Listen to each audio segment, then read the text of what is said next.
The general public did not give a damn about the Mueller investigation. They did not care or think that Russia had been meddling with the elections, and they did not think that the Trump campaign had conspired with Russia in order to become elected. This is an artifact exclusively of the Democrat political establishment. They had to make this be the case, or else some other reason was responsible for the election of Donald Trump. This is a recent poll we just asked. We open-ended it, said, okay, what's the most important issue for your 2020 vote? So voters could say pretty much anything. But look at this. Look where the Russia investigation, 0% said that was the most important to their vote in 2020. Exactly.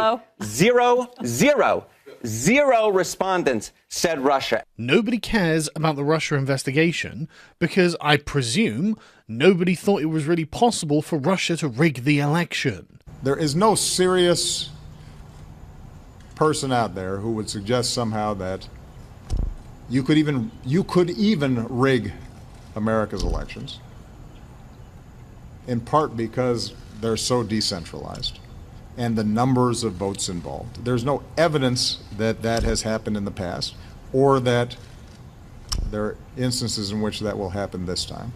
People actually have real concerns that CNN have listed on their graphic behind them, but will they talk about those concerns? Will they hell? And, you know, one of the things we were talking about, healthcare, obviously, the Trump administration wants to get rid of the ACA. Look at that. It ranks significantly higher. So of the news that's kind of come out this week of things that are important to people's vote in 2020, I would honestly argue that the healthcare news is far more important than the Russia investigation. Okay, I guess I'll pause you there. I mean, it's all in good saying, yeah, healthcare is a way more important issue than the Russia investigation, but why are you ignoring the top issue on your list?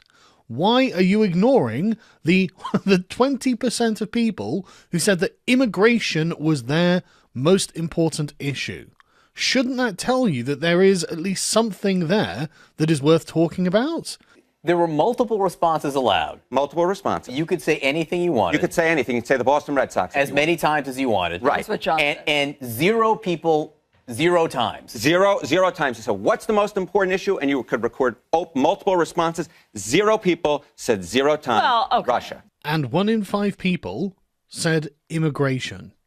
It's an issue that needs to be discussed. But instead, the political class were obsessed with Russia. And a new analysis by The Intercept just did my research for me to back that up.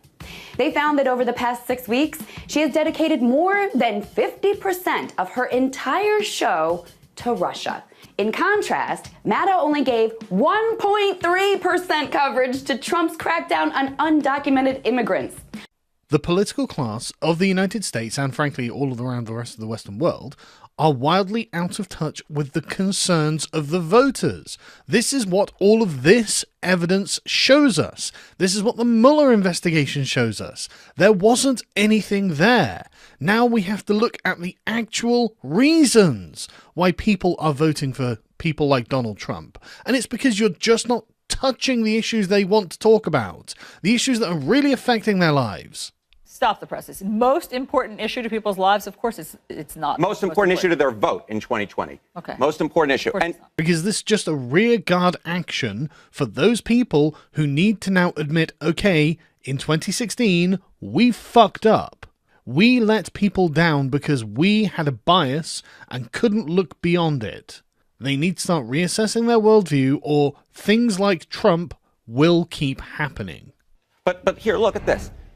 This is a Fox News poll. The Mueller report, will it change your view of Donald Trump? 41% said no chance. Only 7% said there was a strong chance that whatever he said could change your view. And, you know, it could be the case. They say, oh, yes, but he didn't exactly exonerate the president, so now I'm still going to be negative on Trump. So this, again, is another example. Just 7% said there was a strong chance it would change. Yes, it's a great indicator just to how polarized the political landscape is. And do you think that the media, say people like CNN, have had no effect on that polarization? You don't think that CNN might have been one of the driving forces of that polarization? When you combine the two of those, you really get the idea that voters are not really thinking about this. And if you speak to the candidates out on the campaign trail, follow them along, they really were not talking about the Russia investigation at all. At all. I love the way he has to emphasize this. This is not an issue that's on people's minds. People are not voting according to the Mueller investigation. This is a particular fetish. This is a particular fetish of a particular insular group of people in order to protect their honor. So they don't have to admit they were wrong, and so they don't have to change. And, again, go to 2018. Remember, the Democrats kind of ran over the Republicans in the 2018 midterms? Look at this. We basically, in this particular poll, we said, okay, we gave you 8 particular issues, and you could say how important it was to your vote. Only 48% said that the Russia investigation was extremely or a very important factor in your vote. Again, the lowest. It was the only one that got less than a majority. And look again, healthcare. We were talking about it earlier.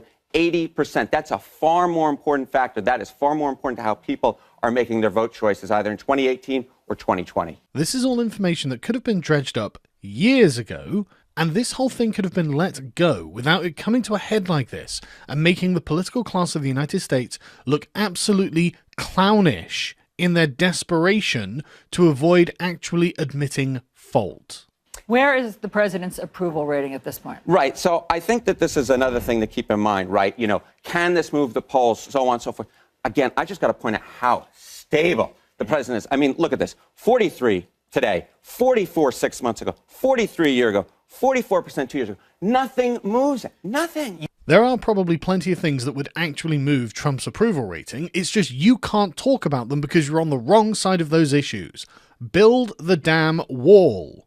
People want less immigration, particularly illegal immigration, and that is not something on which you can stand on the other side and still consider yourselves morally righteous.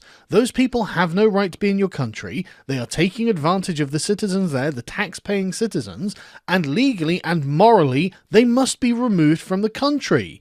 Building a wall doesn't hurt anyone, it isn't racist, but what it does do is give the citizens of the country peace of mind that they will not be taken advantage of, illegal immigrants and the open borders activists who want to benefit from them. Usually we talk about this in the context of, will this troubling news for the president, lower his approval rating? But we're about to see whether the reverse is also the case, whether positive news might make it go up. Right. And I think, if we're thinking about 2020, these sort of unknown factors, and sort of if Mueller had come out and said, something very bad about the president, then that obviously could have lowered him. So we were able now to say, we now know. So this won't really lower the president's approval rating unless there's something bar held back, but we don't believe that he has. It could raise it. It could raise it. Exactly. This is one of the unknown factors. But now we know. We will see if in fact goes up. But there's still sort of 3 unknown factors. They say the economy, the Democratic candidate, a foreign war and achievement. But basically with Mueller, we now know his approval rating will not drop because of it, and in fact may go up a little bit. When it comes to the state of the economy, surely Donald Trump is doing really, really well there, given that he has presided over some kind of economic miracle that nobody thought was possible, where the US saw double the number of jobs created in the United States compared to predictions. We do have breaking news right now. The Labor Department has just released the August jobs report. CNN's Christine Romans joins us with the numbers. How does it look? A lot of very strong numbers here from the Labor Department this morning. Let me show you again. This is in line with what we've been seeing this year. 201,000 net new jobs in August. That is more than economists had been expecting. You saw a couple of months revised lower here, but really for the year, you're averaging more than 200,000 net new jobs. That means companies are still aggressively hiring every month. And that means the unemployment rate remains near this generational low of 3.9%. You didn't have it drop anymore here because you had some people dropping out of the labor market, but 3.9%. Again, that is basically full employment. That is fantastic news for the workers themselves, because Trump has turned the labor market into a seller's market, where there are more jobs than people who actually need them.